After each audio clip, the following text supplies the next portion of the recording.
Okay. I'm gonna check some tabs. I'm gonna make sure that everything is online here. So I'm gonna go check my live stream. It should be live. Yeah, let's go. Okay, the YouTube's online. I'm gonna just pop out this chat. I'm gonna check the Twitch. Yup, we are here. Let's go. Just gonna pull out a Twitch chat and then pull out a YouTube chat. And I will give people, why am I a giant today? I don't want to reveal the games early. We have 9 games to go through, assuming that people don't submit some partway through. Which, I mean, if that does happen, that can happen too. But today, it's a special day because we're going to be reviewing some gameplay. I'm going to give viewers a few minutes, but I'll go back to Small Man again in a few minutes when we actually start. So, yeah. I'll probably give it about like 3 to 4 minutes. I think I also have a post that I want to put in my Discord server about it. I'm gonna do that now. Yay, I'm gonna ping 80 plus people. Let's go. Okay. I spent like the rank session time creating the thumbnail for the YouTube stream, and I was getting everything updated for that, finalizing some stuff for tournament information. So I have been a busy little bee, but yeah. So I took a little look into each of the matches, just enough to see that like it was a viewable YouTube video, just so I don't have to waste any time. And it looks like we have 9 I think one of them might have been a duplicate link, so maybe 8 matches, which is like an hour and a half of content. So we got time. Novo, I saw you had a submission too, so that's gonna be good too. I was not streaming very much throughout the week because I was actually doing what you call teching at a local marching band, which basically meant that I was teaching a lot of the woodwinds, so I would help them out with sectionals and all of that other stuff, which is cool. But now that it's the weekend, I actually have time to do this type of a stream, which is kind of partially why like the streaming schedule has been kind of all over the place this week. I had a Balatro tournament that I streamed, but that's been pretty much it. I've been releasing a lot of YouTube shorts and TikToks, and now I've been getting into creating some shorts and stuff where I'm just kind of trolling the shorts viewers, and I think that's really funny.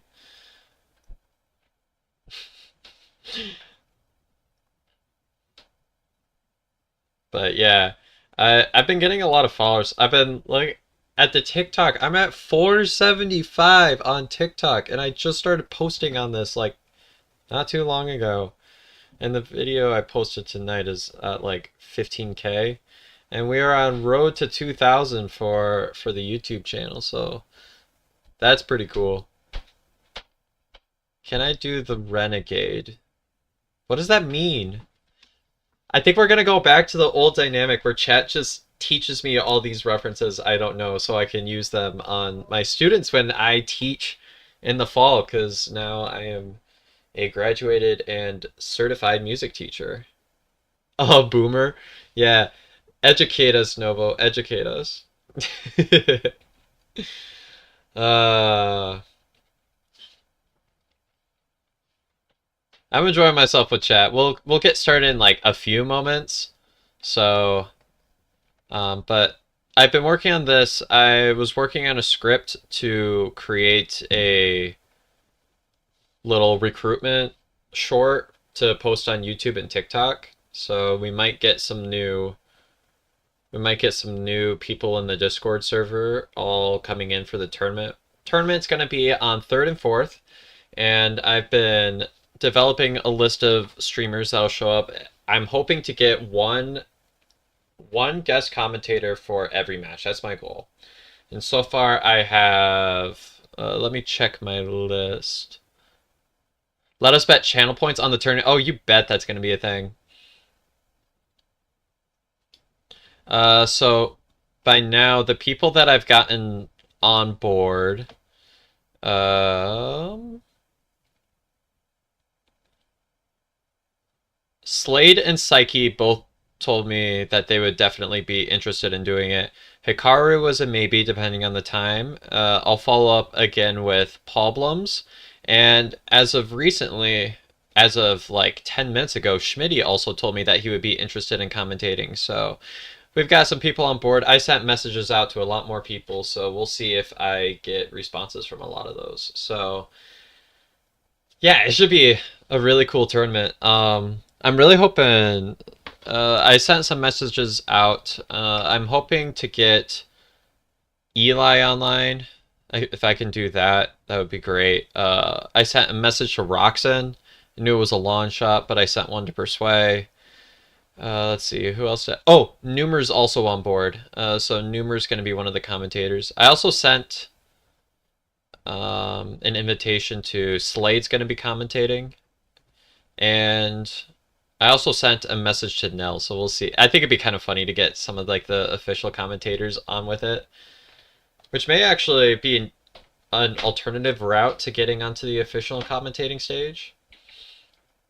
I want to get Roxon to do it. I sent him a message. I think it was tonight. Maybe it was yesterday. But I'm trying to get some people on board. I want Roxon to do it because you know I've had a soft spot for some of his IDV streams just because he was one. I think the first IDV tuber I watched was I think it was Alien, but he doesn't really post anymore. But then I think I watched Roxon, so yeah, I want to get him on board. So if I can do that, I can make some decisions about who's going to be commentating on what days. So that will be the plan there. Anyways, we have quite a few matches to get through. So your first IDV YouTuber was Persuade. I don't think I think I went Alien, then I went to Roxon. Then I think I went Schmitty and then Persuade because I was looking up a lot of like tutorial content at first. And I think because one of the first ones that I picked up was I think it was the second character I really picked up was Feaster. I was seeing posts online that he was like the guy for that, which he was at the time. Um,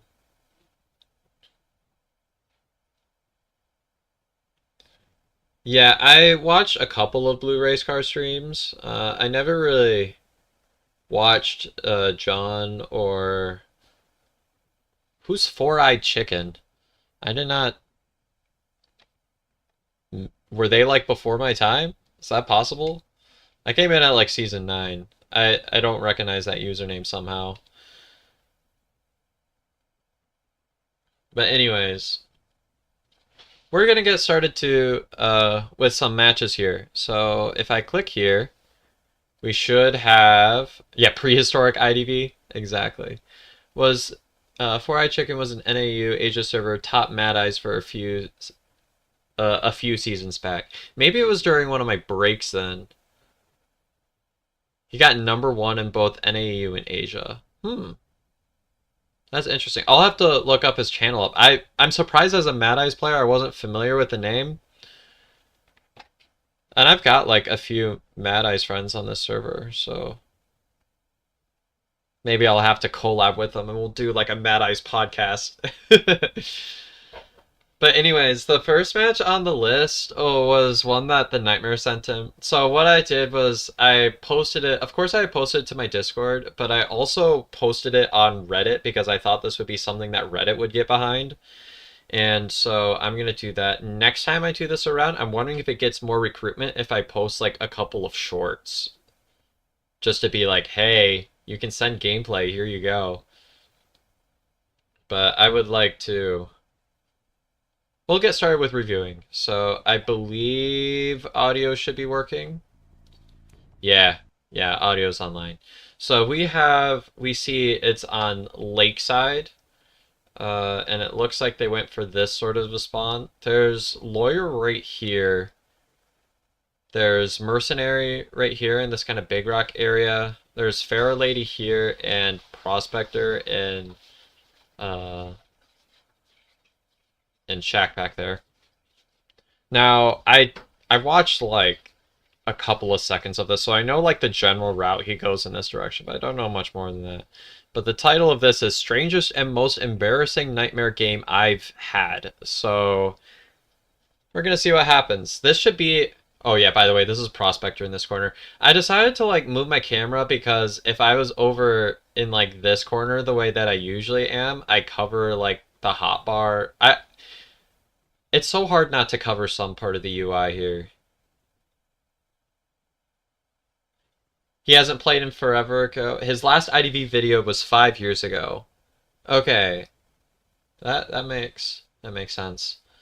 Why? Yeah, because I think back then would probably been the time I was just starting to watch IDV content. All right, so let's take a look at some Nightmare gameplay. Let's see what we got. We see the hunter wins, so uh, first of all, if you're going to choose to chase this way, I would recommend throwing the bird in another direction because the purpose of the bird in the early game is to slow decoding. That much I know about Nightmare. Now that's the thing about chasing a lawyer in small boat is that, or in big boat, is that he's going to be able to get away, which is a pain in the butt. He's just hiding in the corner. If you peek around that corner, he's so dead. He is so dead. But that is the hard part about lawyer and big boat. That's so. I feel that right now. That's so annoying. Oh, we're going 2 times speed. We're going fast. Okay, we had a whole lot of wandering, and it looks like we're settling on Pharaoh. I wouldn't say going after lawyer was like a bad decision. Ooh, we got the spiffy chase music. Here we go.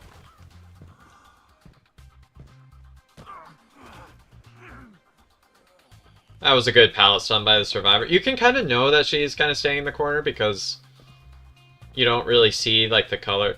Ooh, okay, we're using the red light trick here. And that actually allows them to have enough. And I know getting the crow should make it so that you can see them like through the walls and stuff, so you'll be able to predict that pretty well. But anyways, first hit here. And it looks like warp is the trait. Don't know how... Oh. Okay. So I want to point out something like 5 seconds ago. If he had waited here for just a second longer, he would have been pulled back through the warp gate. That would have been kind of nuts. That's kind of the tough thing about warping next to a wall. If you swing here, and you're just far enough, you're going to get pulled back through it. So you got to be really careful about things like that. Alright, settling for the regular swing attack I think makes sense. But you can kind of see where this early game has gotten really out of control. And now, if I was the hunter in this position, I would be trying to do my best to get this survivor farmed as quickly as possible. Because they're basically at 1 cipher remaining. Lawyer is about to pop.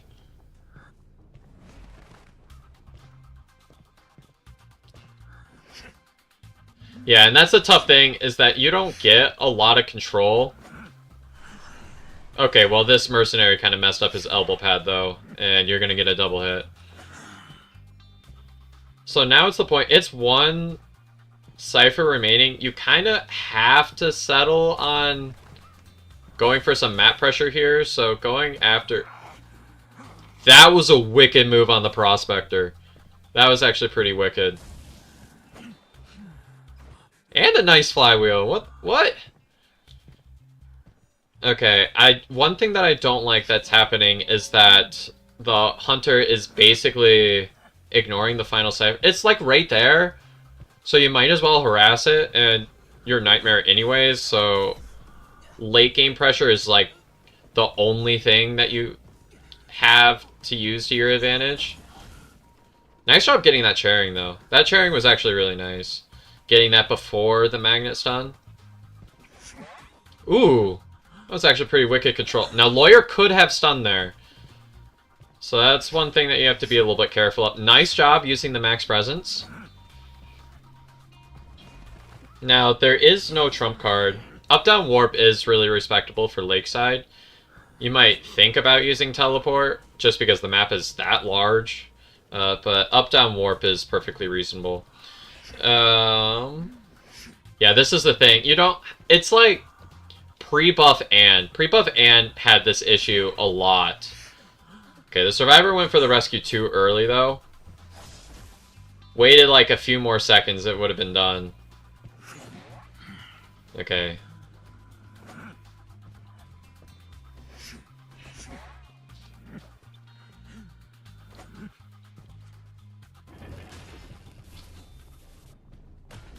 Looks like we're getting some pressure in here.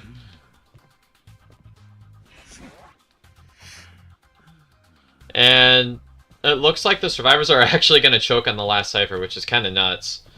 But instead of opting a chair, they're going to go for the Crow here. I don't know how I necessarily feel about this kind of a play. You really got to get some downs here, because once Survivors get picked up, they're going to have a second chance here. And you don't have Blink, so it's not like you can guarantee this down. Never mind. I underestimated how fast it was going to be to self-heal. Lawyer picks up. This should be a pop here really quickly. If I was this player, I would have gotten a Crow to that Cypher quickly so that Survivors would have felt more pressure. Okay, they're going to do your job for you and just run away. They definitely should have pushed there. If they pushed, maybe they were in a tie situation. Again, kind of tough because Nightmare does actually have pretty wicked map pressure, but leaving a Crow on that Cypher is pretty smart. You have pretty much your pick of who you want to go here, though. You got to use your max presence chase to your advantage here. But again, yeah. Again, with blocking those obstacles, make it kind of difficult. Prospector does not have self-heal, but the Cypher is almost prime, so you do have to chair here.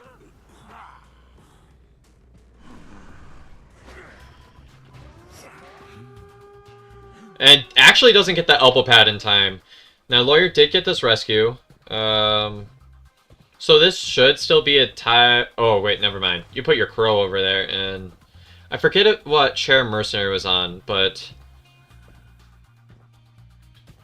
I would say overall, Nightmare did a good job capitalizing on a bad situation. There were a couple of things I would have done differently. First of all, I probably wouldn't have gone so hard on the Pharaoh Lady. Maybe that would have led to another result, but in kind of the higher tiers, that self-heal process is going to be perhaps not as reliable. I think doubling back for a rescue. Being that you crowed on the chair, you almost always in the endgame want to crow on gate, because you have warp to go back anyways. Oh wait, never mind, you did. I am actually blind. I thought you crowed on the chair. Okay. Well, there's that. That's pretty much the win guaranteed now. And this... I don't think the Survivor gets this in time. Yeah. So, that's going to be a 4K. But in the early game, chasing a Lawyer in Big Bow is almost always impossible. Just because they can see around all the walls for free. So I would say maybe going for another chase would have been a little bit better.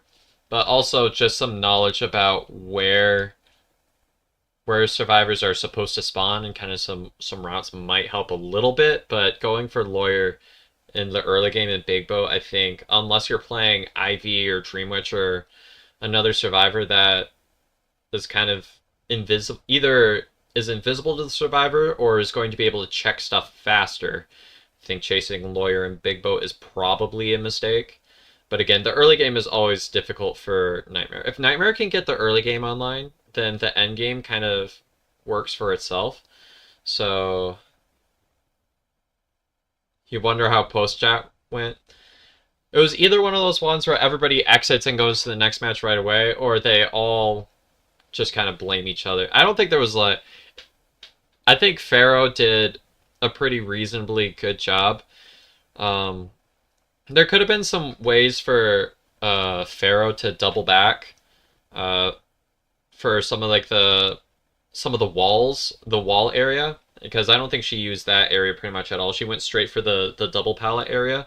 Going for walls may have been a decent route because there's more opportunities to block line of sight and have some more play against the hunter. So some ways survivors could have done things a little bit better, some ways that the hunter could have done things a little bit better. If I was the hunter in that situation, I probably would have, my ideal chase probably would have been, I mean, Pharaoh's always a reasonable chase, but Prospector wouldn't have been an awful idea either. The only thing is that because you had up, you can force them out of shack pretty easily. So, yeah, that's my 2 cents on that one. Okay, I am going to go to the next form, which was actually, I believe, a Nightmare match submitted by the same person. People were allowed to submit duplicates if they wanted. So we're going to go ahead and drag this over here. Et voila. And I'm going to unmute, and it looks like this one is on Lakeside, so Hunter's going to spawn in bottom right corner. We got Prisoner in Factory here, Doctor in the middle, Fire Investigator here, and Journalist. Obviously, you're going to go for the Prisoner. Doc is going to be really good against Nightmare, because Nightmare kind of struggles to tight kite, and that's literally the only thing that Doc does. So Prisoner is actually, I think, the only chaseable survivor here, because Fire Investigator spawning in shack can block off a lot of stuff, and when you have your Presence 1, or not Presence 1, when you're doing your Spy ability and you're trying to go for a dash, you can't actually go for a swing attack without canceling your Spy. So First Officer is pretty much a free chase against Nightmare. Same thing with Journalists with like the infinite body blocking. It takes him so long to line up a single attack, and especially being in this Moongate area, it's a lot of times really difficult to get around that area. So let's go ahead and see what we got here.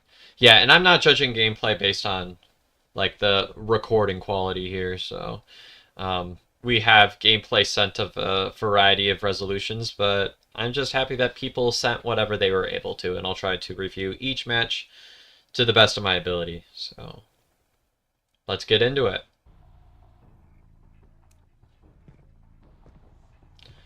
Again, it's the same up-down build. I wonder if it's also warp here too. Also, I see you all in YouTube chat. Alright, looks like we got onto the Prisoner. Now, the Hunter is doing a good job of looking down, and that's going to activate... I'd have to check if that's still in the Persona web, if this is an old match or not. Because there was a trait where if you look down, it can detect you as being out of chase. Now, this is where you can see survivors are going to get some tight kiting done. Prisoner's going to eat the hit. Technically, could have gone for the stun, but that's very hard to time. Again, if I was a Nightmare, I usually would just try to put the... Okay, if Prisoner dropped that pallet, you were kind of screwed there, but that was good reaction time on your part. I typically like just putting the Crow on other ciphers just to slow down the decoding. I think that's usually more important than like the interaction speed or anything like that. So, all right, we got Fire Investigator that's gonna go for the rescue. We'll see if they. What is? Okay. We've got the charge attack going on. Kind of rare to see a Nightmare charge attack animation. Thought he was gonna go for the ball for a second. Okay, don't really know what that Crow was. And that's gonna be a farm. I wonder why Journalist is not going for the rescue.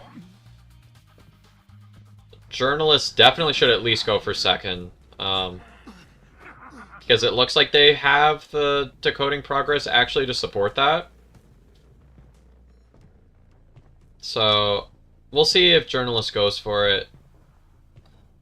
Kind of hard to tell with the quality, but I think Journalist is going to sell here.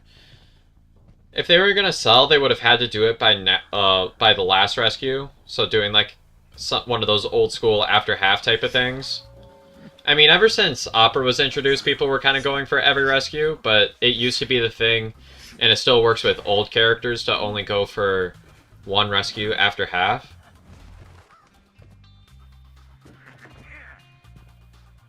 Okay, and that's going to be the first survivor eliminated. I believe this is, yeah, this is at 2 ciphers remaining now, so I could just count the ones that are done on the side.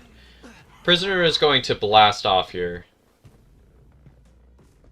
And honestly, getting Doctor out, I don't know if I choose Jock as my next chase, but because she's here, I guess we just kind of go for it. You think it's after the buff because of the name hiding? Yeah, that's possible.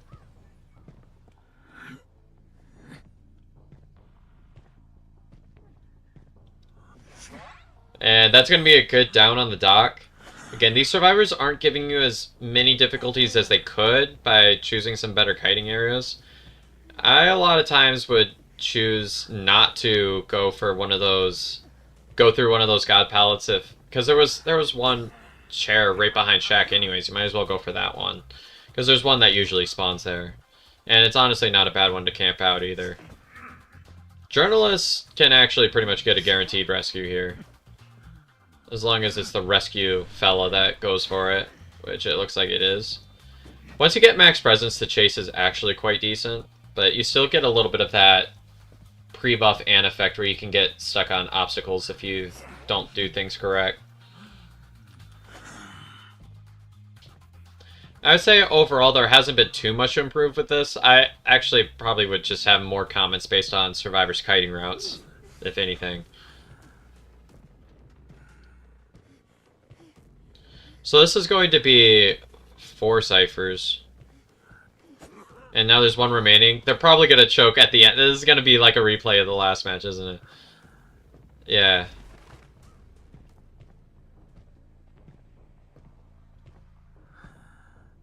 And journalists can't get this rescue. It has to be investigator. Wait, that hit the ball? That looked kind of weird on my screen. Doc probably should have just eaten it and went for the... Oh, what was that? Okay, hold on. I gotta back that up for a second. What was that warp? Was that a misclick? That was a little baby portal. That had to have been a misclick. So, holding it down for a second when you think you're expecting to use it would be good, but either way, even if that warp did go through, that warp wasn't a guarantee. Yeah, Doc is just gonna do this thing where she's gonna go around the pallets and heal. No, Doc! He can't actually dash through that without being threatened with a stun. Aww. Doctor. Is the form closed? No, the form is not closed. It should be available in my Discord. If not, I also made a Reddit post, so you can find it in either place if you want to submit some gameplay for us to review tonight. Has to be on listed YouTube links, though. Alright.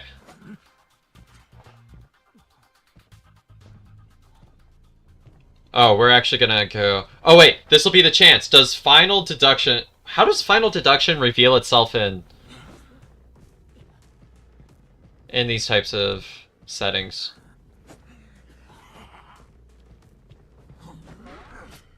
Okay, he didn't get the warning. He didn't get the warning. That means that it's pre-buff, right? Isn't that what that means? Because usually... Wait. No, this is a replay. Maybe that doesn't show up in replays, though. I don't... Oh, we see it in the corner. We see it in the corner. I'm gonna move my camera pop. Never mind, you can still see it. Okay, so the reveal does exist. It just shows up like a crow thing for the hunter. Okay. Yeah, final deduction has been like a lifesaver for hunters. It's gonna make tournament gameplay so much easier to commentate because I won't have to commentate through hours and hours of slugging. Hey, look, I got recommended my live stream now. Should we watch myself? Okay. Um, that's really funny.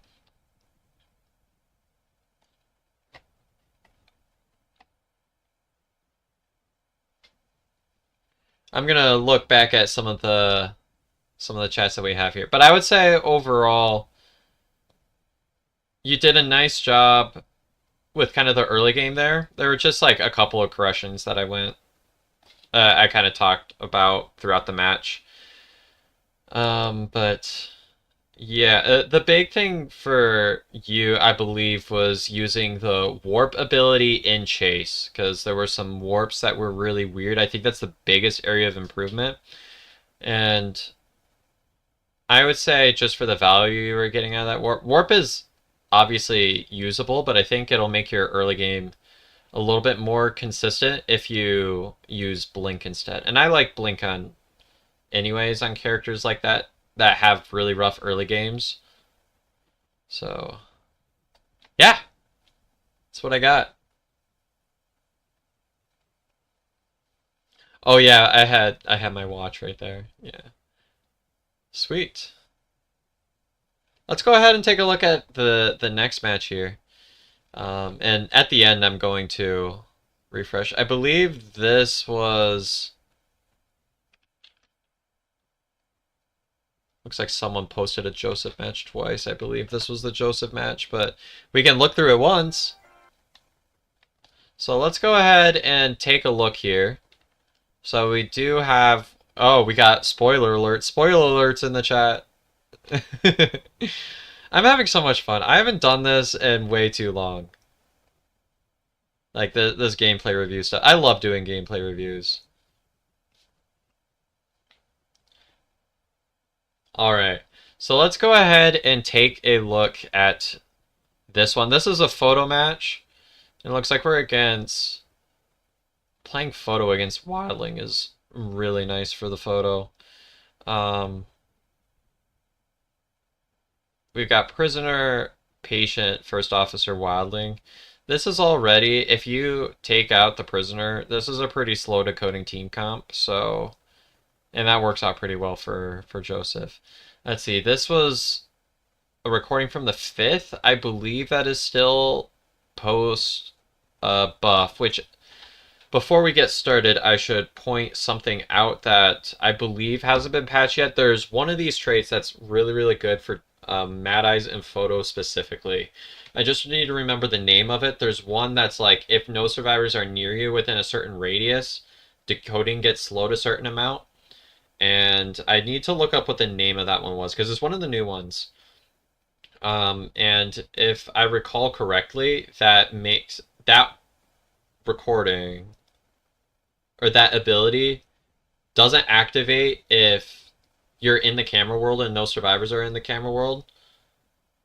And it's just good for Mad Eyes because it gives you more flexibility to protect your consoles in the early game. I'm going to open up my persona web here just so that I can see if I can find that name.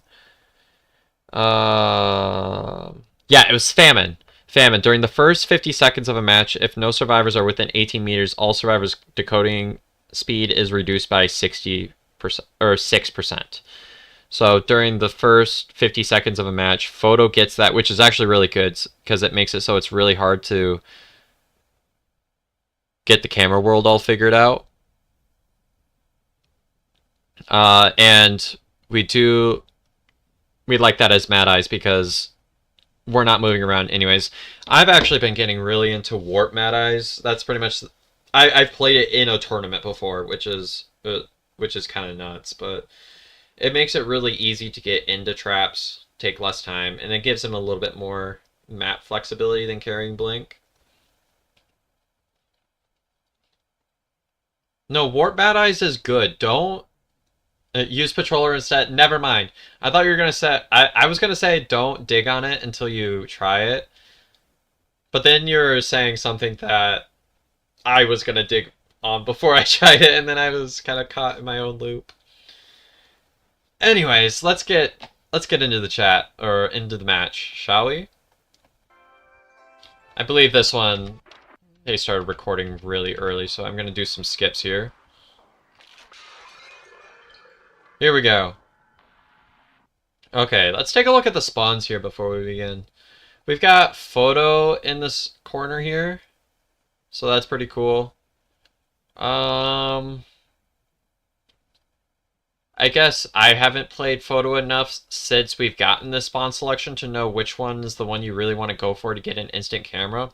I used to know like the really good spawns to get to a camera early, like when it was random spawn selection.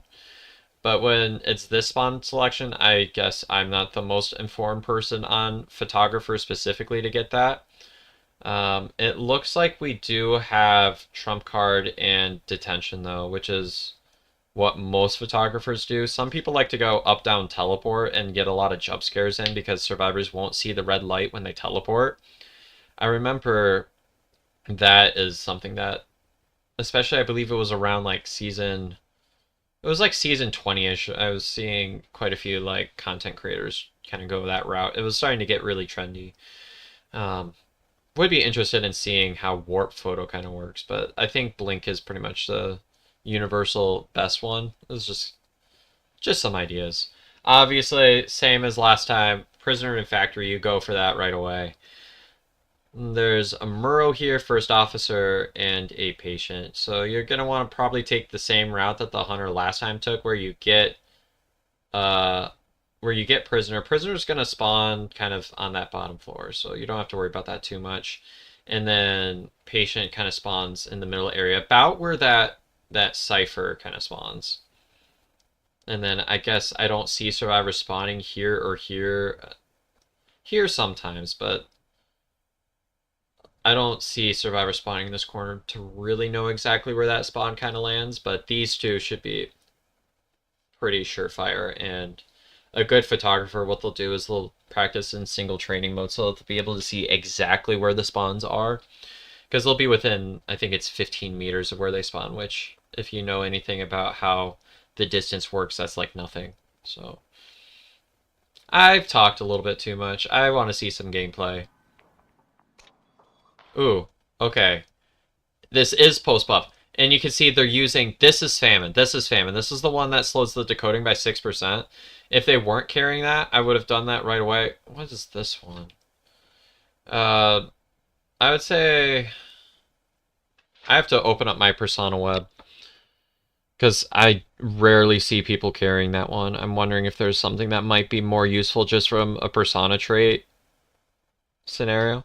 Within range of 25 meters from a knockdown survivor, each free moving survivor will increase the hunter's attack recovery speed by 10%. I'd be curious of... I don't really see the benefit of that. Overwhelm would be interesting to check if that works with Camera World survivors. Quenching would be... Actually, no, you don't want quenching. I know impact is one that a lot of hunters will take here, just because the healing speed slowing down makes it so that it's really tough to pick survivors back up. And I believe there was one that was Street Sweeper. Street Sweeper is one that you really need to have. Yeah, so there was this route, and every photographer needs to have Street Sweeper, which reveals survivors who are healing or being healed within a certain number of meters, and that makes it so that it's really easy to spot where survivors are healing and also see those. I believe it also helps out with finding survivors that are knocked down, if I'm not mistaken, but either way, Street Sweeper is a very good trait specifically for photo. So that's my information. Okay. Oh, I don't like that he got rid of the UI there. Oh, this is a fun skin.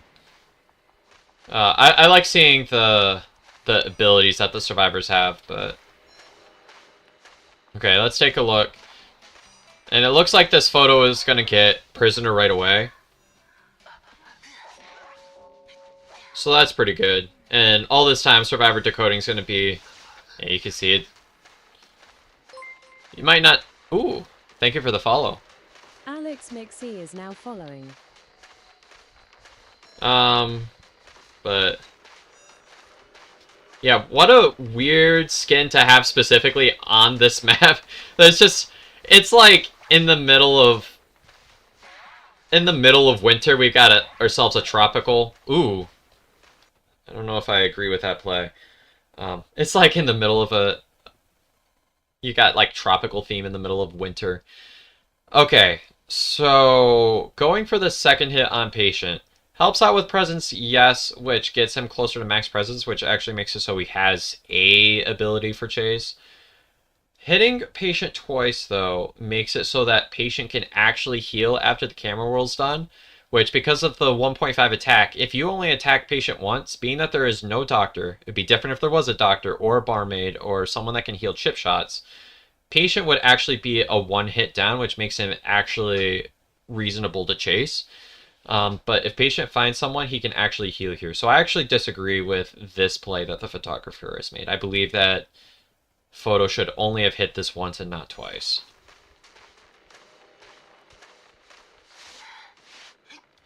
Getting this sharing is nice. Perhaps you could have gone for a third survivor if you had been a little bit faster finding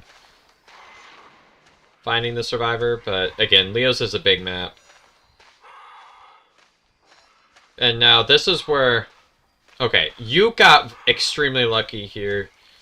I mean, this is going to be a common place for survivors to go, but prisoner could have very easily also went to the bad corner kind of in this area of the map. Could have very easily went to that corner or even right here just to try to group heal really quickly, like what patient is doing over there. Okay, we got basement. We're going to see if this is a basement party. If this is a basement party, there's not going to be much I'm going to be able to get... Oh. Okay, let's see what prisoner is actually able to do for a kite here. We'll see if he gets, like, a shock. If he gets this window, then... if he got a shock there, he pulled out Blink, and Blink was unnecessary. The reason why it was unnecessary is because you could have, A, either gone for this chair, or B, you could have put him in the first chair of basement, which still gives you most of the perks without being as risky. Because let's be real, you're not going to get the basement stuff on this because there's a first officer and a wildling. Either one can get an easy rescue here, but now you have max presence, so we'll see how you use this. This is pretty standard. You use the camera to get back to the chair. I don't like this entire face camping. Usually, I'm wanting to be proactive and... Okay, we missed the entirety of the rescue action. But one thing about that camp is that you weren't really looking for where the survivor was coming from, which is where a lot of times you're able to hit early and then go for a double hit. You kind of just waited by chair, and not even like right on chair face camping. You were kind of waiting almost opposite the direction that the wildling came from, which allowed him to get a rescue without getting a single hit, which is obviously much worse than getting a hit on the wildling and forcing him to be a single hit character for the rest of the match. Prisoner does still have a chair in the photo world though, so if wildling doesn't go for that rescue, which he should, a good survivor will go for that rescue, hopefully before camera world ends, and then prisoner will be able to get running again. For some reason, this photo feels fast to me.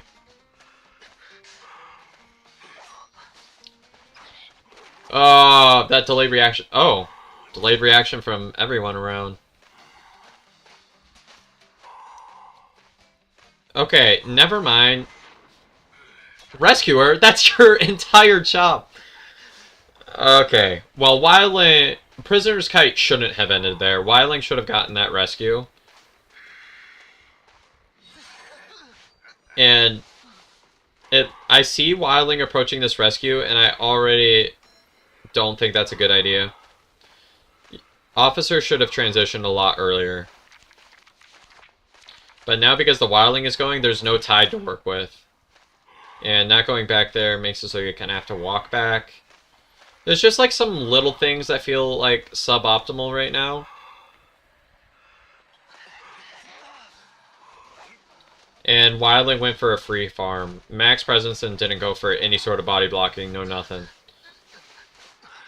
Might as well have not gone for a rescue and he got a little extra chair time. So actually I would say the wildling is the only reason why you have really good chances this match of getting a win. I mean, obviously you get a win from here. If you can get a photo down... Okay, the photo is doing something that a lot of beginners sometimes don't know about. But the Max Presence card will always face you in the direction of the nearest survivor. Bruh. Okay, patient. If they were communicating, they would have known that he had a chance of doing that because of the fact that Wildling's image was in the area. But patient has a lot of distance on you. This is easily another 30 seconds if they take a good route. I do like the idea of survivors kiting more in the camera world, though.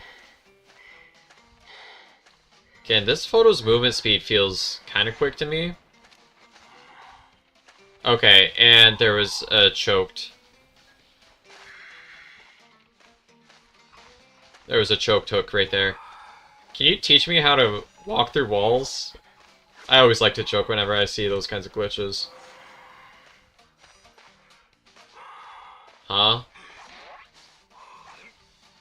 Okay, I'm not even going to begin to try to break down what just happened. I think he went for a hook out of this window and missed. And then photo might have failed a blink there, but it worked because his hook failed. What am I looking at? I have no idea what just happened.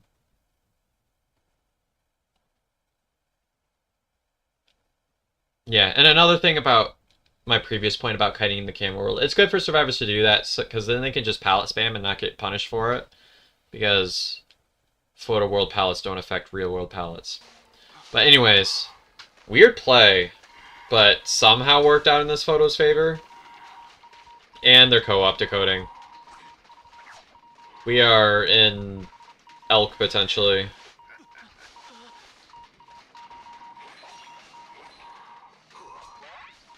Okay, there is a hit on the first...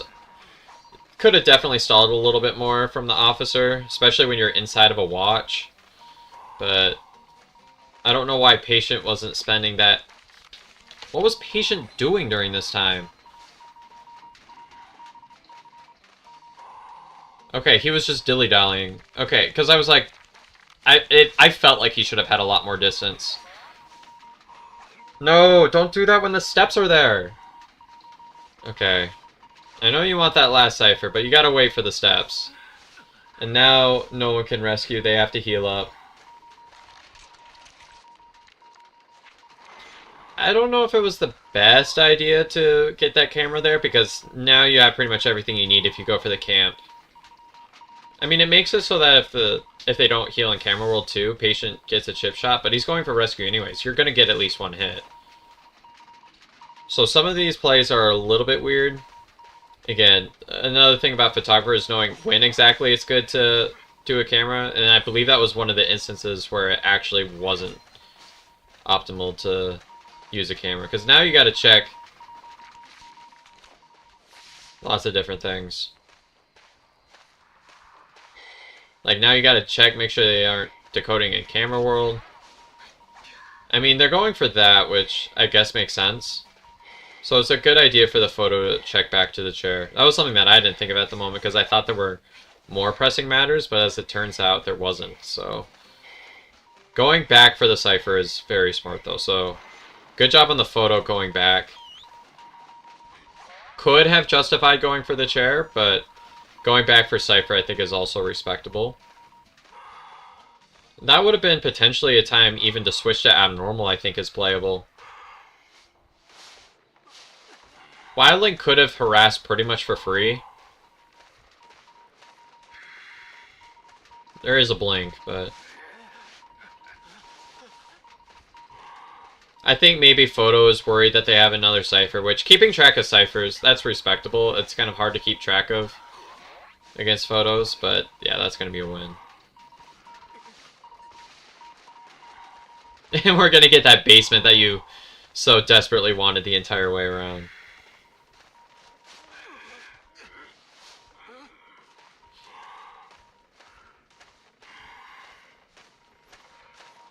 Okay, Officer is going to prime this, but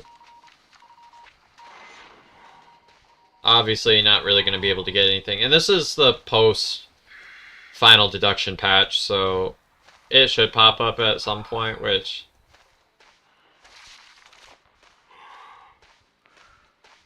I mean, right now, the last survivor's probably going to just try to go for dungeon. It'd be really funny if they went for a rescue. I'd really like that.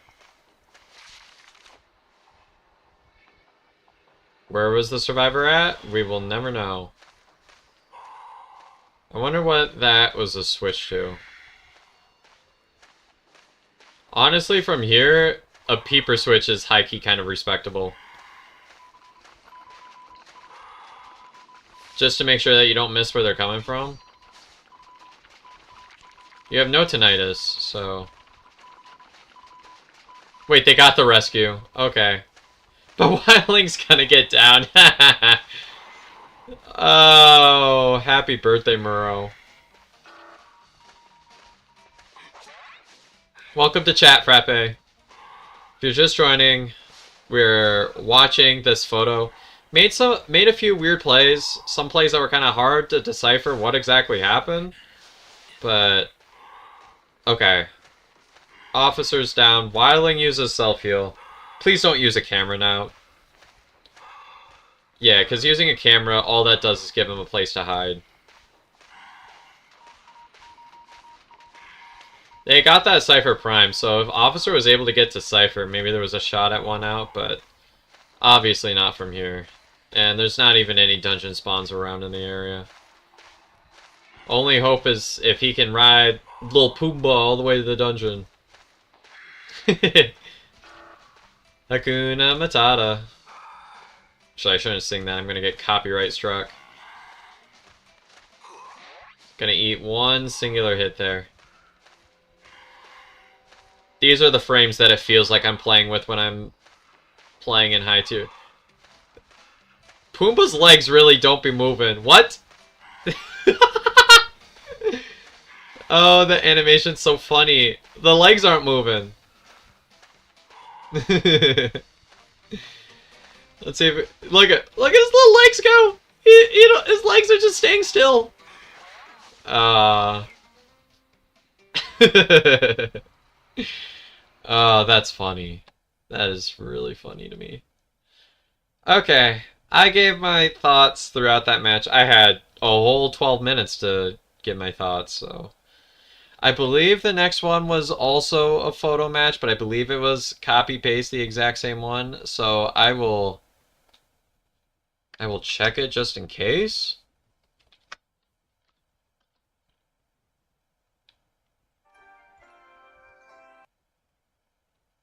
Let's see.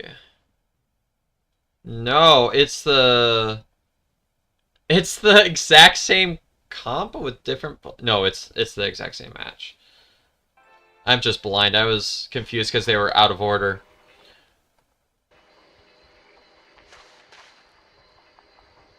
Okay. So that was... Someone submitted twice. Totally fine. I can just sift through it. Next we're up to someone who... If you look at this Google form here, someone put, I was the hot barmaid, Pookie, right next to the highlighted one. So let's see who the hot barmaid is. Alright, let's pull this over here. See who was cheeky enough to leave that message. Well, I gotta get my chat back up. Yeah, someone got exposed on that Google form.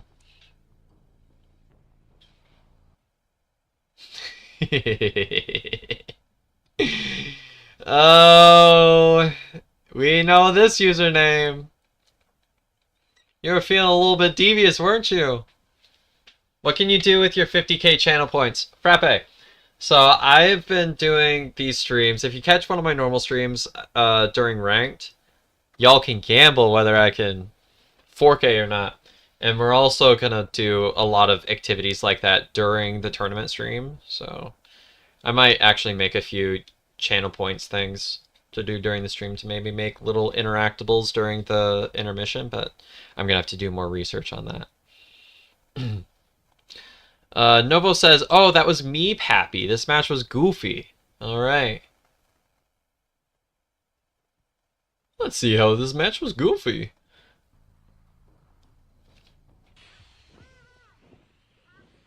This hunter's name is Baby Girl. I love that. Ooh, we're getting a little bit of a cinematic experience.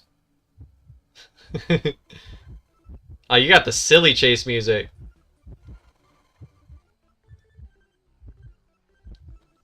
This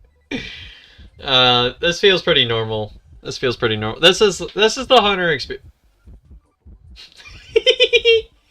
Not the locker. Not the locker. Not the double locker. Double locker time. Oh, we be walking around. You had line of sight there. You had the line of sight. We'll see if they come back. No, but why are you still here? You should move out. He's still in the corner. He's so lost. Tinnitus has got to be popping off. Oh, we be moving. We be moving. Bro does not give up. Also, I just noticed... What is this build? We got up, down, excitement. What in this comp do you need excitement for? What in this comp? You have 0 stunners. 0 stunners. What is this comp for excitement?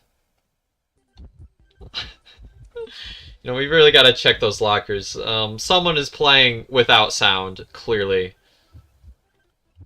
Novo, just to be devious, you should hide in one of the lockers. I think that'd be really funny. Do you get discovered? Oh, you get discovered. There it is.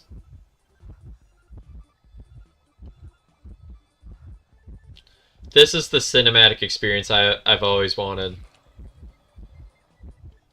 Oh, now you're running into the hunter. Oh, now I see what's going on. Oh, the excitement comes out to no avail. What is this? Ciphers have got to be like almost done. This is a fast decoding comp. This is like super fast decoding comp. Okay, you get that in time. Oh, there goes the Faki. Oh, oh, oh.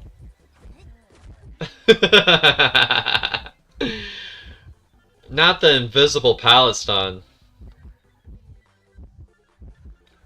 Alright. Oh, he's scared. He real scared. What am I watching? Not you vaulting in front of the hunter. Bro! What in the elk is going on here? We got ourselves Croc Gaming right now.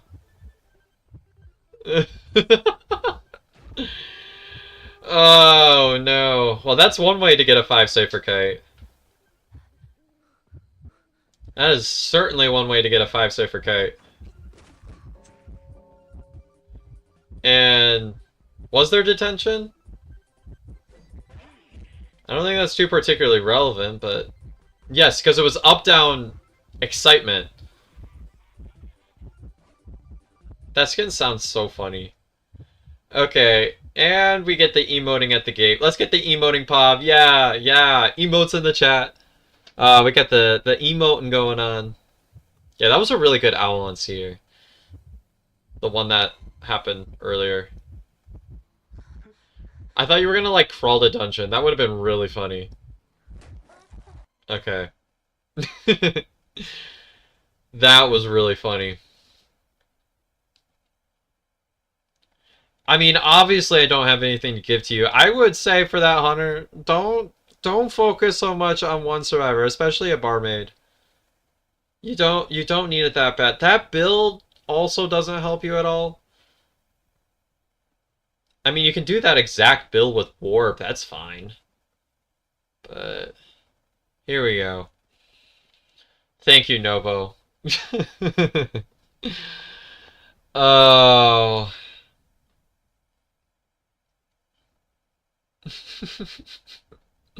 That was really funny. You know, I might make a YouTube short out of that one, so say hi to YouTube. Alright. This next one was titled, I was playing Hunter during the public ranked matches during Koa. Okay, so this one's definitely before the buffs that we were talking about. I decided to play Fish Lady. Let's see some Naiad Gaming. It's Iris! Yo! Iris, are you here? Iris, are you here? I'm gonna review your gameplay. Let's take a look. Okay, so this is gonna be after the buffs. We've got Perf, Cord Prisoner Puppet. And Naiad's pretty reasonable on Hospital here. I just now realized that was called spearfishing. What fish are you spearing there? I don't understand. Alright. Let's see if Perfumer tries to... That doesn't help you at all.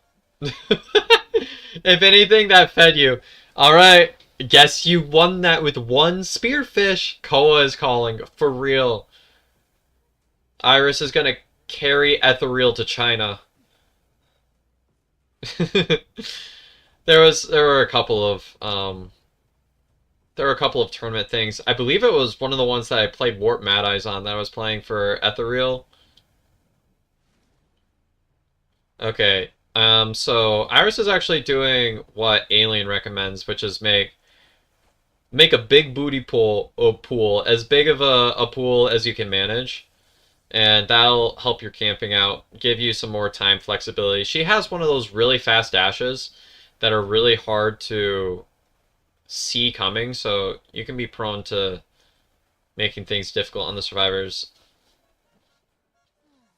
I don't know why Puppet didn't decide to use his little trait thingy. Thank you, Sleepy Matthias. I think that's how you pronounce his name. You can use your water dash to catch up to that survivor a lot quicker in some of these more open areas. That actually might have made it so that you could have cut her out before this window. I believe you still have your blink though, so this still should be down pretty quickly. Yeah, there it is. And Naiad is arguably one of, if not the best basement camper in the game. There are only a few that could actually compete with her for different reasons.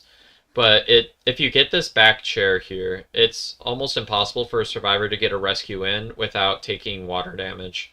Which makes it so you can just go for one hit and then pretty much ignore the rescuer. So if you can get a drop down, it works out really well. Also, when it comes to these dashes, typically you want to throw your spear in the direction that you're aiming to dash towards so that it takes a bit further to get out of range.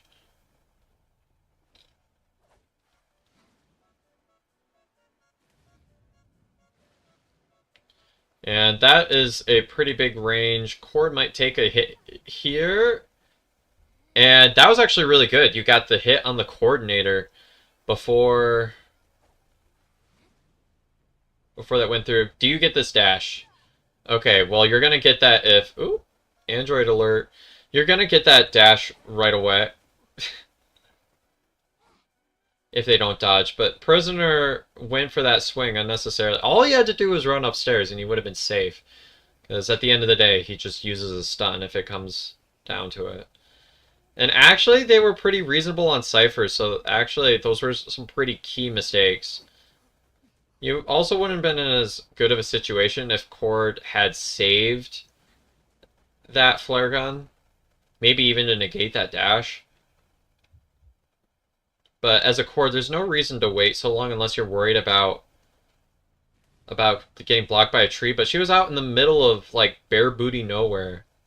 You were not going to be able to do anything. But yeah, this is what Alien kind of recommended in his Naiad guide. Go for like a super big pool, which I think IRC probably could have done a better job of here, getting a super massive pool, make it hard to approach for that rescue. Looks like this is going to be after half though, so. And it is prisoner, so prisoner, ooh. That was not what you want to see. No reason to hit puppet there because yeah, you don't want to see puppet hit puppet because he was not that wasn't going to help you at all. You get this blink.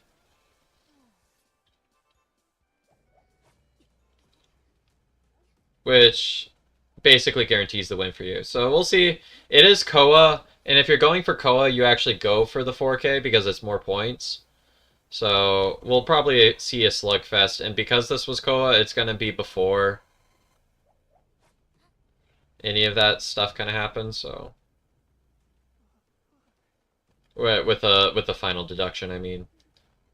Get the rescue, Luca! Save me! Luca is the best balloon rescuer, confirmed.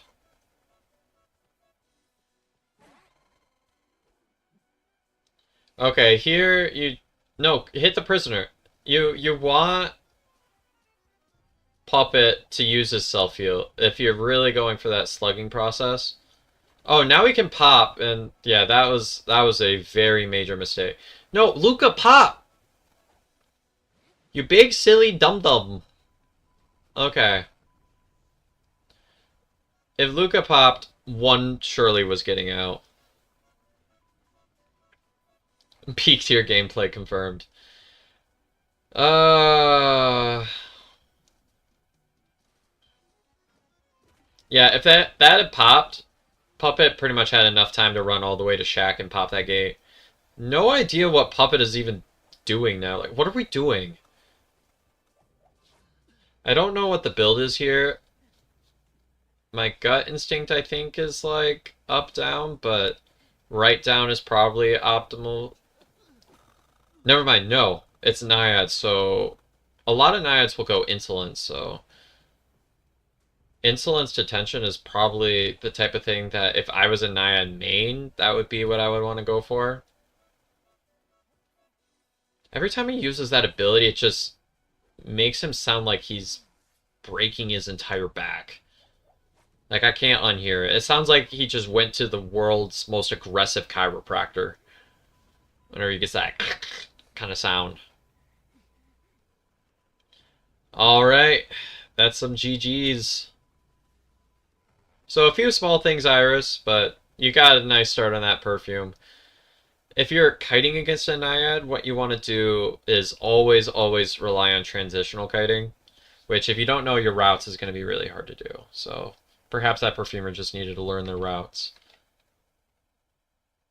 Alright, let's see what we have next on the list. Ooh, Breaking Wheel. We're going to see some different priorities in this list. Let's go ahead and take a look at Breaking Wheel.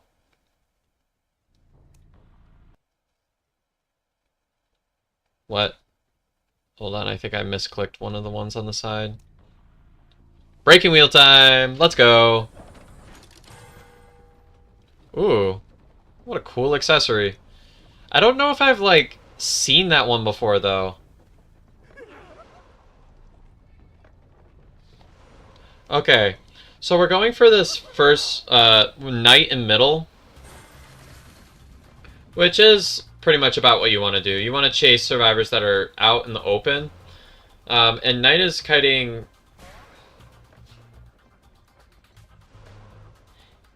let's see.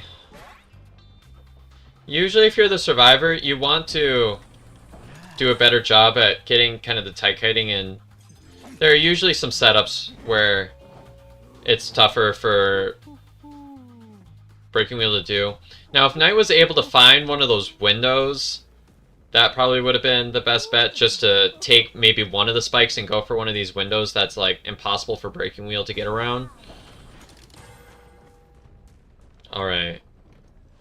And this is what Wheel's going to want to do. Wheel's going to want to get some far off spikes. I might actually even recommend dashing. Yeah, there it is. And again, you're getting kind of lucky that survivors are not taking advantage of the plethora of windows in Lakeside. That's a vocabulary term. Plethora equals a lot. Me being a certified teacher. Okay. Cheerleader is not prioritizing self-removing the spike, which I think is a mistake. Self-removal of spikes was actually something... If you're a newer player, you might not know this. You used to not be able to remove those by yourself. You used to have to actually rely on another player to remove those spikes, which that's when Breaking Wheel was completely busted.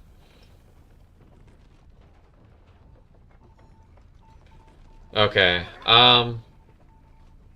So from here, you can go for Cheerleader,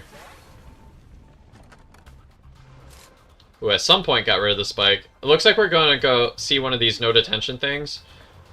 I honestly think that on Lakeside, left up is also kind of reasonable, just because of all the windows, and getting some of that pallet breaking is also pretty nice once you're trying to get out of wheel form and going for your first down. Ooh, I would want to work on that trap placement there. You could have either gone right for the blink, or you have to be really careful when trying to place around walls, though, so... Okay, Cheerleader is going to get put on the chair, and any good Breaking Wheel is going to be able to know how to navigate this. We're going to see some... We'll see if Cowboy even goes for a lasso. I'm going to reference my last short. Did you know that Cowboy is not part cow, part boy? Get him, Kevin, get him. I believe, if I'm not mistaken, Cheer actually could have pallet stunned Breaking Wheel out of max presence, which may have led to a little bit longer of a chase and not an instant snap down. Now, if you're the Breaking Wheel, what you want to... Ooh! This accessory is a carry animation, which actually makes it... Cowboys that don't know what they're doing won't actually know how to rescue off of that as effectively. You gotta go for it now. One more drop and Cheer was probably freed.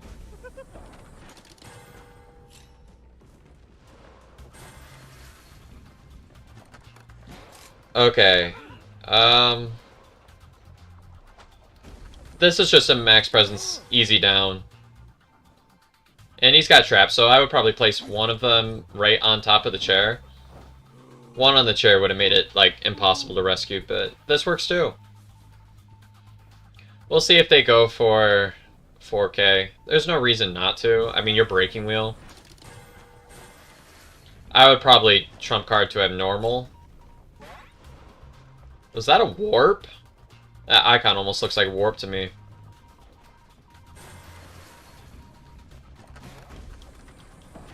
Okay, that's going to be an instant down. Yeah, when Breaking Wheel gets to max presence, he's so scary. Okay, that trap was a lot better.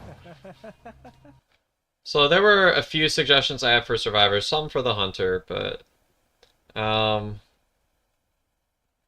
yeah, overall, I would say this hunter needs to work on the trap placement, especially around pallets and walls. You want to use your traps a bit more at kind of clutch points where survivors absolutely have to go through.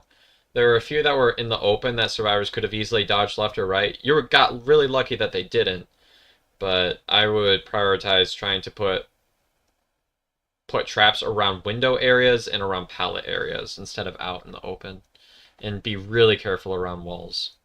But can't hear audio on the game.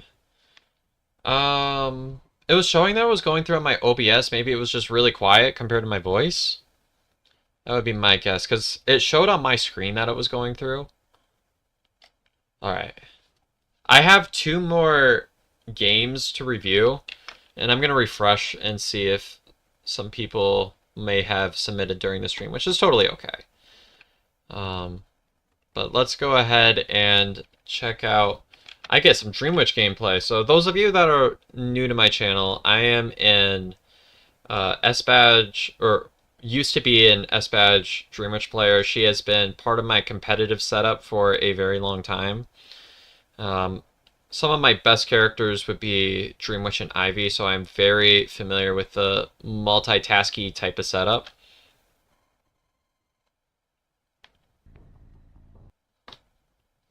Alright.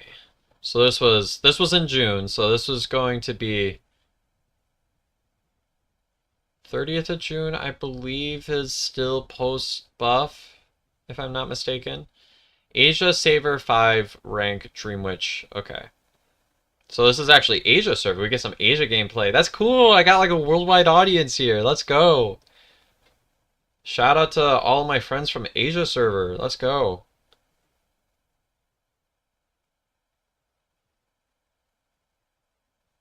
That was for the last game. Keep in mind that some messages are from the past due to buffering. Okay, gotcha. Yeah, I don't know. My internet's not doing the best tonight. I have no idea why. It's the same settings I always use, and some nights it works, sometimes it doesn't. It'll be interesting when I move out into my new apartment. I'm gonna try to get some more stable internet as part of my setup, because right now I'm just on my parents' internet, and they don't need like all of the 100% stable internet. But I'm gonna try to see if I can get myself some better upload speed. Let's take a look at some Dream Witch gameplay. Okay, so first of all, you can opt to have your spawn leech go that way right away. I typically don't worry about it.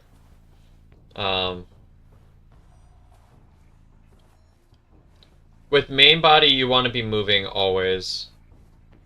I believe this would have been a spawn select matchup the way this is looking, so you should have known immediately where to go after the first survivor was a gardener. Bruh! First of all, mechanic, why are you placing your bot right when the hunter gets in front of you if you're not going to use it to body block? Second of all, mechanic should have rotated a lot earlier. You can see the icons there, and you're a mechanic. Of course, you're going to get chased. Third of all, don't go for the jump scare, go for the leech. If you see high tier Dream Witch gameplay, they always go for the leech over the jump scare, because if they are communicating, then they're going to rotate early anyways, so that's not going to work.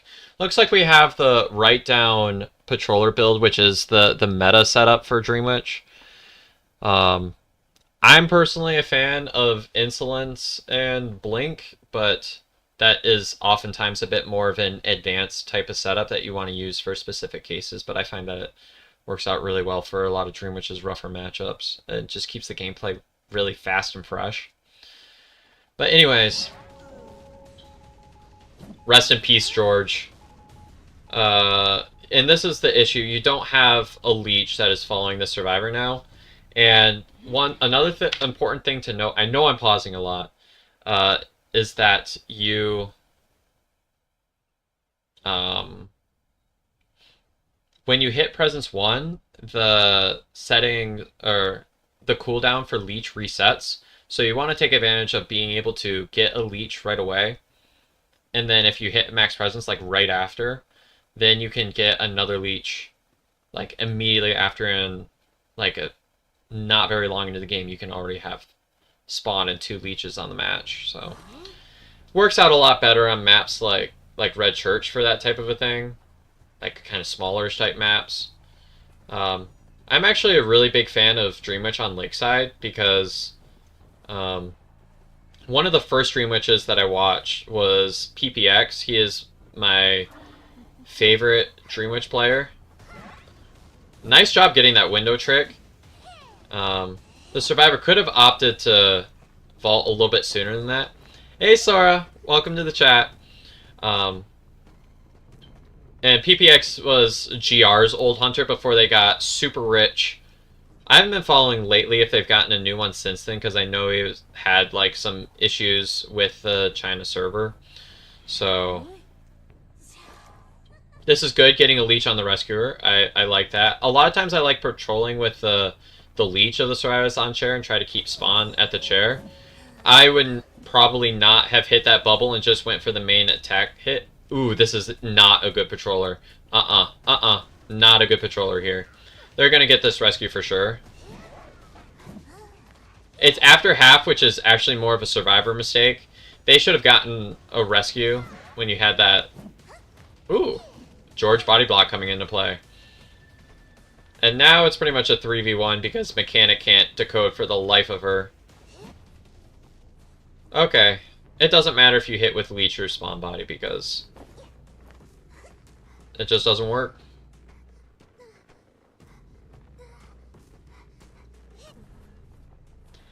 Dong Choi also has a very, very good Dream Witch. He doesn't play it as much as I would like him to.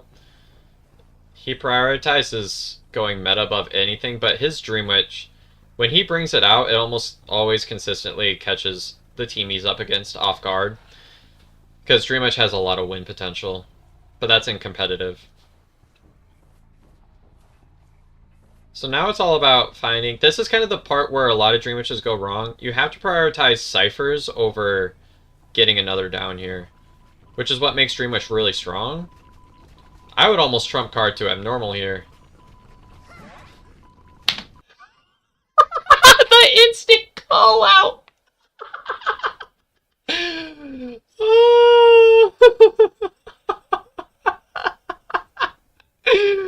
Oh, clip it, chat. Clip it. Oh, man. I said, I would probably switch to abnormal, and I immediately see this instant text. Oh, perfect timing, chatter. That is 10 out of 10. They knew it. They knew that was going to happen. 10 out of 10 chatter right there. I love the self-awareness that they knew they had to switch to abnormal. That is 100% the play. I think you were too focused on trying to jump scare this survivor, which, I mean, you did. They didn't do anything. Again, not gonna work. I would say tier 6 and above. I guess with how unicorns have been playing on NAU, maybe tier 7 and above. You can go for something like that, but I mean, I believe a puppeteer is going to be able to use an ability and get out of that, so you're not going to get very much value out of a jump scare anyways. Why did I not think to? I'm crying. I'm crying too, man. You should have abnormaled here. At no point after this did I do that. You see, if I'm playing Insolence Blink Dream Witch, I can't do that anyways. You have to look at the top left to see if you know the hunter's near you. Yeah, but I mean, it's there for a reason. Survivors can look at it. I guess if they're in Mammoth, maybe they don't know about it because, let's be real, how many Dream Witches are you coming up against in Tier 4? What is the... I believe this is the Gardener. Gardener should have bubbled a lot earlier. Okay, that was just Survivor misplay. Survivor had an opportunity to rescue when you were dropping that patroller. Hey, I'm gonna keep saying you need abnormal here, not to sound like a broken record.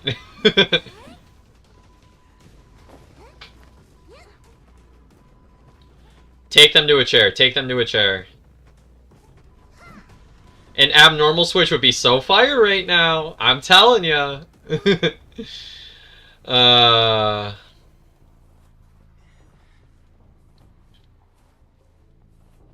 So, yeah, they prime it. Well, now, like, if you switch, they have... Did someone just get caught in 4K? I was jump scared by this. What just happened? Oh, you just got caught in 4K sitting at the cipher or something.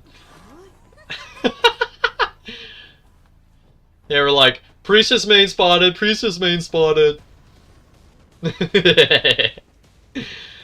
uh, okay. Bye-bye, Matthias. Hey, you know what would have been so good there that could have stopped all of this? I'm not even gonna say it. I'm not even gonna say it. Y'all know what I'm thinking. uh... This could have been a win so much easier, but if you get the down on the Priestess... Priestess should have World Portal. That's what Priestess needed to do. World Portal to Gate. A World Portal to Gate gets Priestess out of this scenario. I mean, not now, but like immediately after pop. Good. I was worrying that you were going to forget about the Gardener for a second.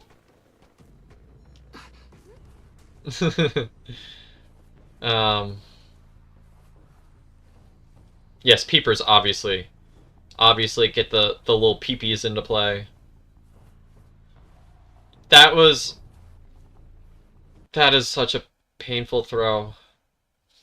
That was such a painful throw. Yeah, you know the main mistake, obviously, because you put the text right there, right after I said I would probably have normal here.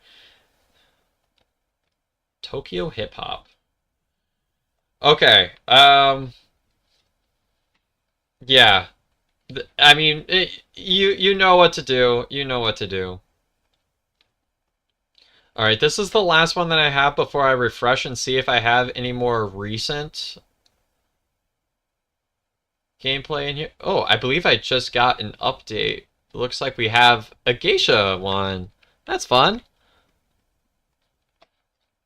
But before that, I have someone that says, I was the Bloody Queen, hi Pookie. So let's see who Pookie is.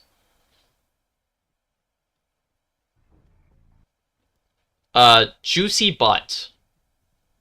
Actually, I believe this is... Nova, is this you? I can't see your username there, but I believe that was your YouTube channel that you used, right? Am I wrong? I could be wrong. Either way, this video name is Juicy Butt. So let's see what Juicy Butt has in store for us.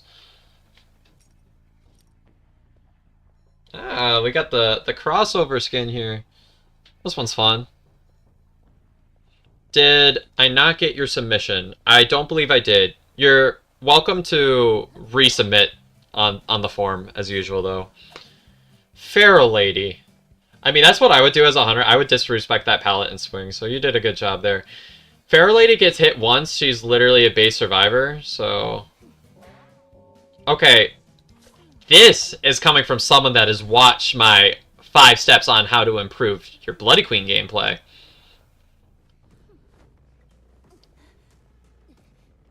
That kind of mirror only comes from a certified Music Man watcher. That's what I'm saying. Okay, but not the part where you pick that chair. You should have chaired on the cipher. Whenever you can chair on a cipher, you 100% always do it. And then... Actually, never mind. Fake fan, you're not running Patroller. You're not running Patroller, you're running Blink. What are you doing running Blink? You need to run Patroller here. How dare you send me this Bloody Queen gameplay that doesn't use Patroller? Oh, disgusting mirror. Ew, Nova, what are you doing? Ew. Ew. Ew. That's disgusting. What was that? Are we gonna talk about that? You're getting trolled by the Pharaoh. No, Blink is still good. Blink is objectively better, but I like Patroller, and I will stand on that ground till the day I die. Pharaoh. Girl. We're gonna have to talk about your pallet dropping tendencies. You're invisible. You could dodge to another direction. She wouldn't be able to predict it. Seer's here. Does Seer? Yeah, Seer still has Owl. I think Seer's been spectating, which equals time not decoding.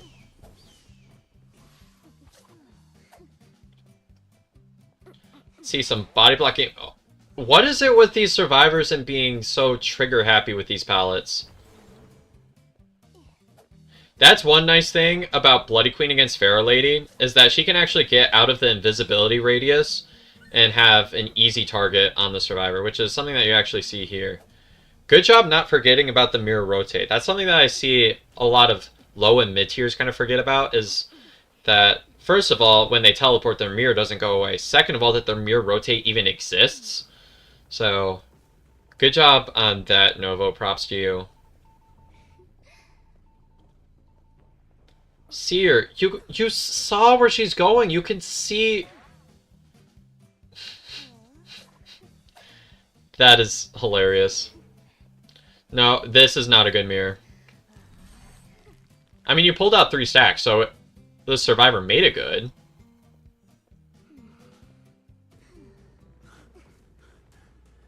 Girl, you weren't getting that. Girl.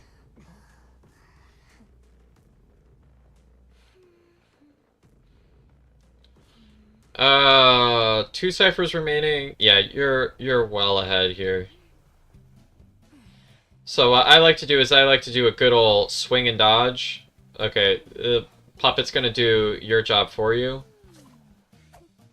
I probably would have waited to swing at all until the puppet ability was gone in the first place, so you could guarantee at least a second chip shot if they were really, really fast with their reaction time. They're working on last cipher here, though, so you're going to want to prioritize the last cipher above anything else. Like, honestly, I don't hate the idea of mirroring back to Puppeteer just to get some of that pressure going on. You should definitely mirror here, though. Yeah, there it is. Enchantress is definitely the better target. Again, getting that mirror rotates very nice. And Puppet forgets that he has an ability. Yeah, that's GG there. If push comes to shove, you still have Trump card, which secures everything, because as we know from last match, or perhaps didn't know in the moment, Abnormal exists, so I would probably also chair Puppeteer first, just because Enchantress has slower self-heal speed. I'm forgetting if that's something that Puppet also has too. So many stats to remember.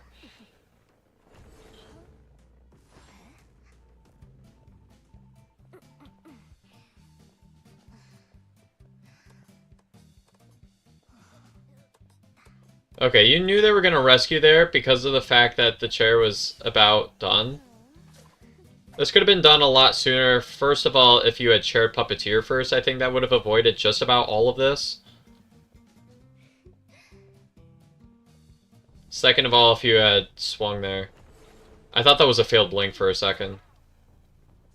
And I was like, why would you blink? You need access to Trump card. And you're getting bullied. No, that is like the cardinal sin right now. You've wasted your blink and now you have no trait to Abnormal. Now survivors are in a position where if they coordinate just right, maybe they have chances.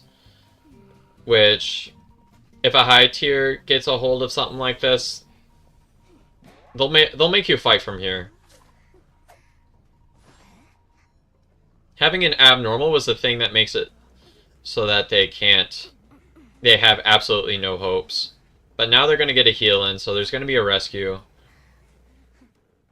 That blink fail was really hard.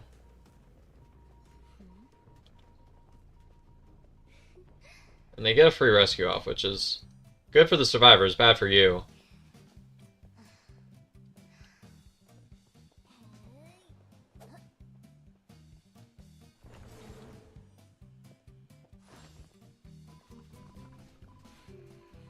And Cypher is very nearing prime. I would honestly just hang out by the Cypher until my... Yeah, this is where I think we're seeing a similar theme with some of these matchups. This was a guaranteed 4K a second ago, and now it is very possible to tie. I don't think you get... No! I'll back that up. That was a tie until they decided to pull that one. Okay, so here's what happened. I'm gonna break this down. Puppeteer leaves. First of all, Puppeteer shouldn't have left. What a plot twist. Okay. Novo has this brilliant idea. Gonna place a mirror here. Now, when Bloody Queen attacks, technically she has two hitboxes, her main body and her mirror. One of them hit one of the survivors, and the mirror hit the other survivor, which means two survivors can get down technically by Bloody Queen's ability. Which means you can pick them up. That's a second one in a row? Second one in a row. That was the second double hit in a row. Because they pop. And that downs Seer and Psychologist. That is the world's most overpowered mirror. What? How is that possible? Oh, man. That's really funny. Just looking back into YouTube chat. Yes, Perfumer heals slow. That is true. Okay. Thank you for sending me your juicy butt. Don't clip that one. Okay, I have 11 responses.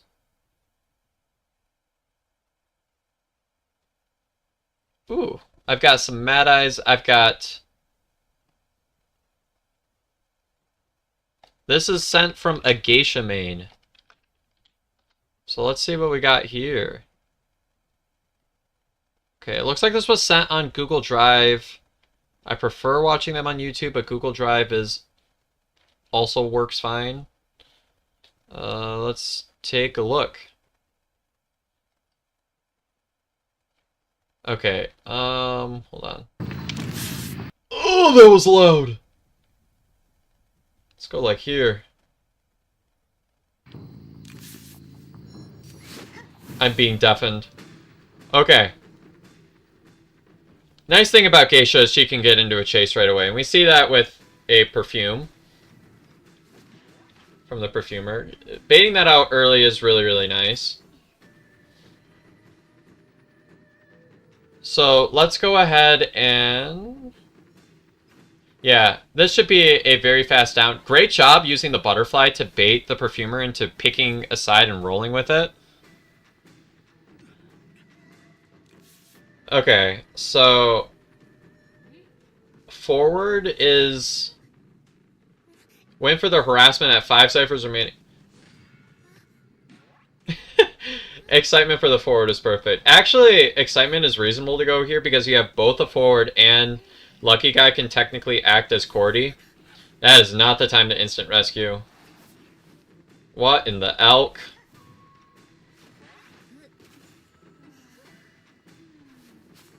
Also, if you go for that, you typically go for a much larger stun than whatever that was. But it's also Geisha. She can speed back up. There was a reason why there were particular hunters that those instant rescues were working with. I thought that was a blink for a second and I was very confused. Like, Sculptor has a hard time catching up, which is when forwards first started going for big long stuns on chair instant rescuing. There was a reason why, because Sculptor just couldn't catch back up. Doesn't work as well now that hunters have access to things like Warp. Geisha can just go right back up. Characters like Bloody Queen can catch back up.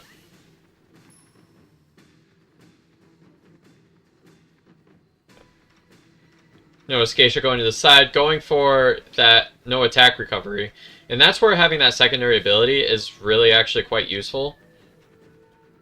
It's because you can give yourself those no attack recoveries, which this Geisha did really nice with a dash. Looking to the side so that it'd be the perfect way to activate that. So that was actually a pretty decent camping job on this Hunter. Now, the lucky guy should have just gone for the rescue, like the instant that he saw that Hunter go up. Also, not picking up the butterfly would have also worked just as well.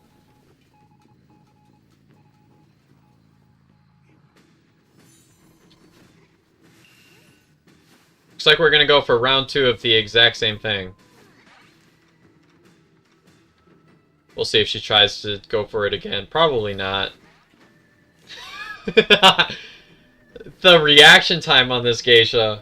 What was that? The instant forward touch the chair. That was a terror shock. Alright. Looks like the survivors aren't even going to be able to see dungeon odds here. What a crazy setup.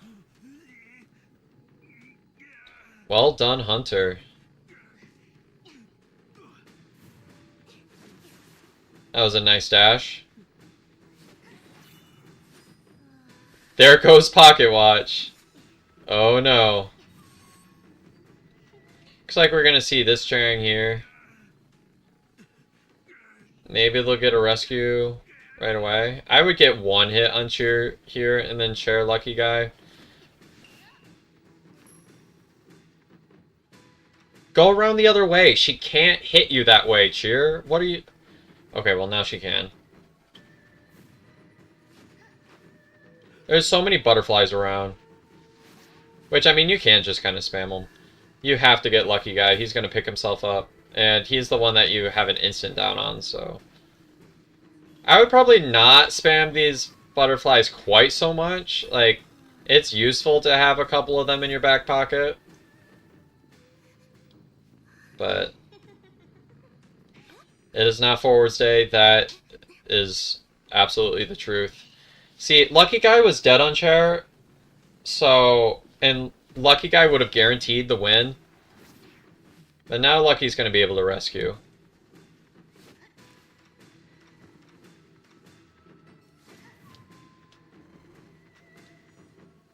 And now you choose to get off of Lucky. Okay, we'll see if Geisha falls into this trap. Okay, good. Go for a different survivor. You don't want to chase it forward. Even without anything, he gets like fast pallet throwdowns and stuff, which make him really hard around pallets and stuff. Good dash. Good use of them camera angles to actually pull that off. But the thing is, Lucky Guy has a syringe and can heal. I mean, obviously you're winning. Obviously. But there are just some ways that you can get the job done a little bit faster, a little bit more efficient. I think you've got so much of a headway that you got a little bit premature with what you were trying to do.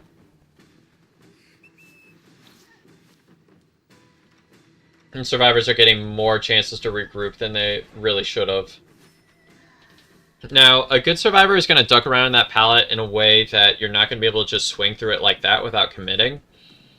But because they were just standing kind of in that gap of the pallet, the hitbox can still reach and not get blocked by anything.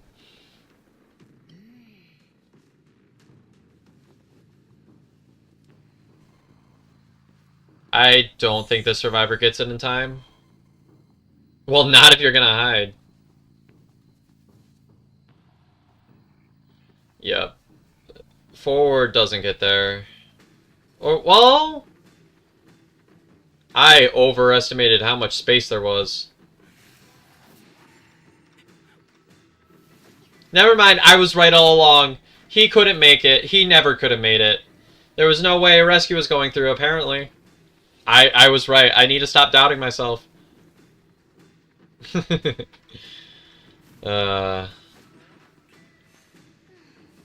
Okay, forward. If this is ranked, I just kind of go for it. Oh, not the emotes. You didn't turn your emotes off. There we go.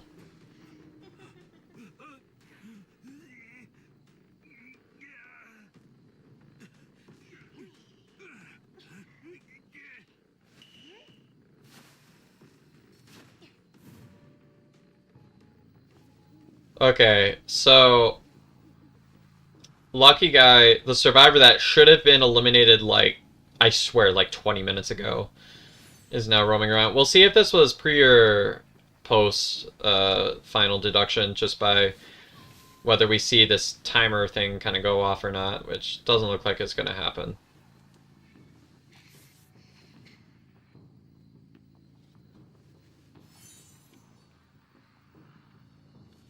Okay. Why lucky guy is not going for dungeon? He has a flare gun. You should get dungeon from here.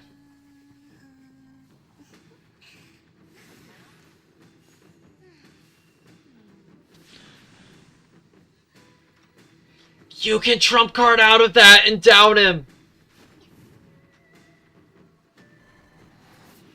You could have trump carded to excitement and downed him. You could have. That absolutely could have been a 4K. He was being silly, but that trump card, that would have been like the final emote on those survivors after that nightmare of a match. I believe I saw some Mad Eyes gameplay, if I'm not mistaken.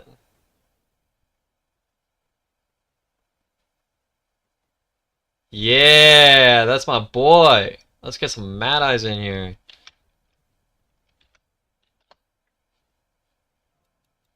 The grand finale. This is going to be the final one of the night. Because this is the final match that I have. Brandon, let's go! Okay, let's take a look at this build. Max Hunt.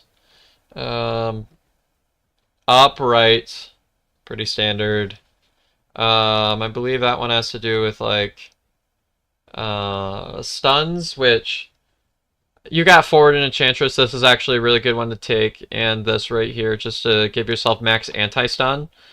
Yeah, you have 2, technically 3 Sunners in the match. And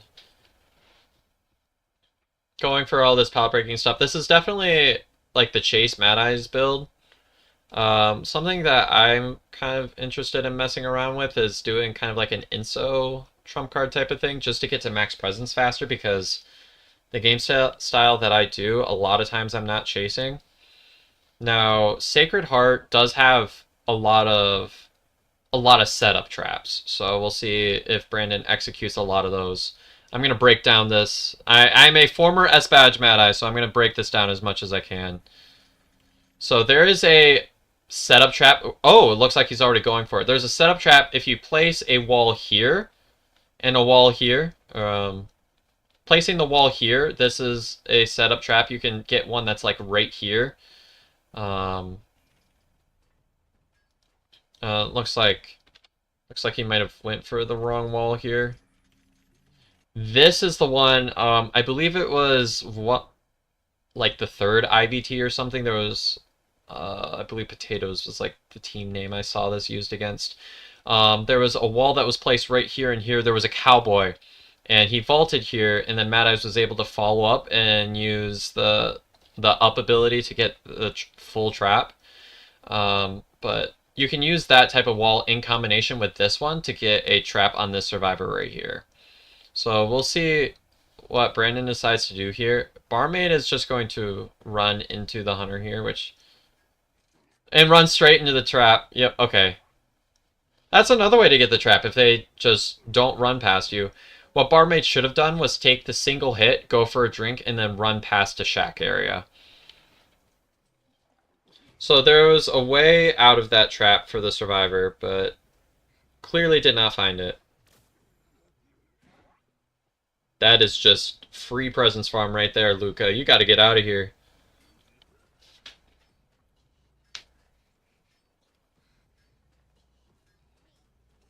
Okay, chairing on... This is actually one of my... I like that chair a lot, too, as a Mad Eyes. You can get a lot of good traps with it. Good Terror Shock. Good Terror Shock. Nice job. Now Barmaid's going to be lost without a drink. Barmaid probably should have either speed rank up to that win. I think speed. Maybe she already used the speed drink. That might have been the thing. Luca, get out of here. Alright. So far, I haven't really needed to make very much use of the walls. That wall right there in ruins, that cipher is trappable if you get kind of that muscle memory in.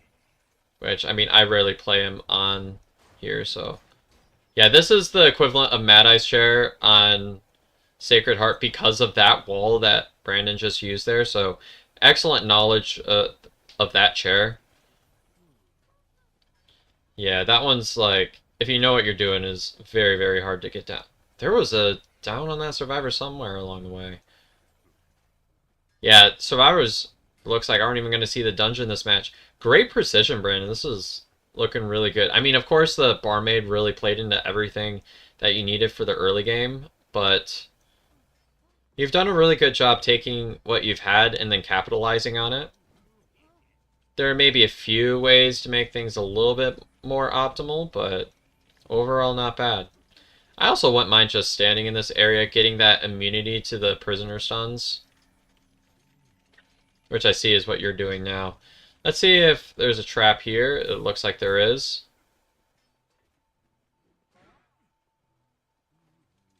Right. Oh, you can hear the decoding, which means that they're still back there, which means you might be able to take advantage of that trap you literally just set. But at the end of the day, I don't hate going after your original target. This is a lot more of an annoying way for Enchantress players to play if they only use the little stuns and not the big one. I always feel relieved when they use the big stun because that means it takes a long time to get 3 stacks. Now, there are ways to block off this right here, but they take a little while to set up. You kind of have to block both gates, or both exits out of shack. Alright, we're going to see a full trap here, aren't we? Yeah. And this is where I like to warp in, but you can also get away with blinking in. Or walking in. That's why, yeah. If she had gotten that pallet, that might have been a little bit trickier, but... Little stuns also prevent Hunt from working. Yes, that too. Hunt is a very big thing for Mad Eyes, especially when you're going to go this chasing route. Now, if you're going to prioritize protecting your consoles in the early game, it's not as necessary. If this was if this was post the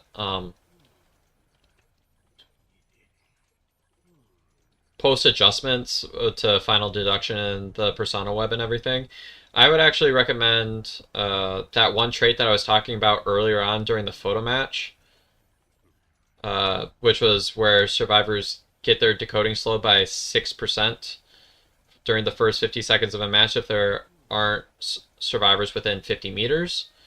That one's really good if you want to go down the full console route for Mad Eyes. So I like that one a lot. Excellent job tracking the survivor here. And we're going to see maybe a full trap kind of go on here. Oh, so close. So close. Overall, very good. Not very many ways for me to actually suggest improvements. Okay, so maybe I would have replaced one of the stacks of, I believe Rage is the anti-stun you went into. I would take maybe 2 stacks out of that, and then I would go into that trait that I was just talking about, just because the early game, the more you can stall at the early game, the better Mad Eyes does. Excellent job getting the traps, and I like that you're using that middle console as much as possible. And you saw that prisoner was not dodging, and you did some excellently placed walls. I would say Mad Eyes is actually one of the few hunters that actually gets worse because of the introduction of final deduction, just because survivors bleed out faster. Having that slow bleed out makes Mad Eyes a lot more effective at slugging, but now he has less time to actually get done when he needs to. So good job. I have a few minor adjustments, but overall, you did a really, really nice job. And that is, I believe, the last match of the night. So I will be doing this again if you have some other gameplay that you really want me to submit. I will be doing this again, and next time I'm probably gonna create like a TikTok and Shorts post about it to see if we can get even more matches about it. But that already took about 2 full hours. So we've got a lot of content that I can actually break down and put into some YouTube Shorts. So make sure to say hi to YouTube and like and subscribe. You can also subscribe to the Twitch and get some fun emotes there if you haven't already. If you have Amazon Prime, you can do that for free. And that's about what I got. So thanks for being here. And I will see you all next time. Bye bye.